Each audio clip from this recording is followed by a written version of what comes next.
नमस्कार मित्रांनो, स्वागत आहे आपल्या चॅनलवरती. आणि आज आपण बघणार आहोत बालदिनानिमित्त सुंदर असे भाषण. चला तर मग सुरुवात करूया. माननीय गुरुजन वर्ग, आदरणीय व्यासपीठ आणि इथे जमलेल्या माझ्या मित्रमैत्रिणींनो, आज 14 नोव्हेंबर बालदिन. सर्वांना प्रथम बालदिनाच्या खूप खूप शुभेच्छा. 14 नोव्हेंबर हा पंडित जवाहरलाल नेहरू यांचा जन्मदिवस म्हणून सगळीकडे साजरा केला जातो.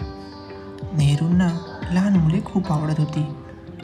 मुले हीच आपल्या देशाची खरी संपत्ती असे त्यांचे मत होते.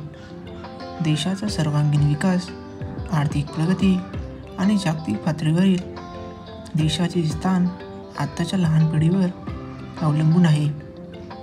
देशाबद्दल असलेले प्रेम, आदर आणि काहीतरी करायची भावना हे या मुलांमध्ये लहानपणीच कोरलं गेलं पाहिजे.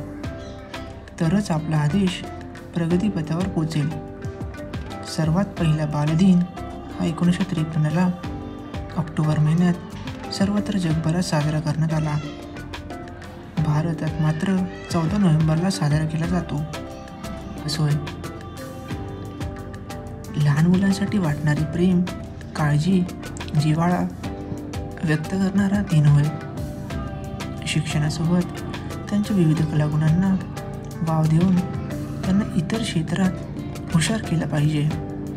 अभ्यासासोबत दैनंदिन जीवनातील ज्ञान, आसपासची सत्य परिस्थिती आणि त्यांना सामोरे जाण्याचा मार्ग या सर्व गोष्टींची ओळख नकळत रोजच्या कृतीतून त्यांना करून दिली गेली पाहिजे.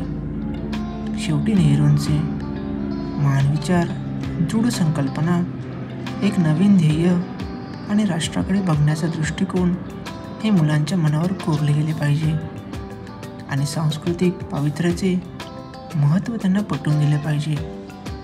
अशा या सर्व माझे भविष्य घडवणाऱ्या पिढीला बालदिनाच्या मनपूर्वक शुभेच्छा. धन्यवाद.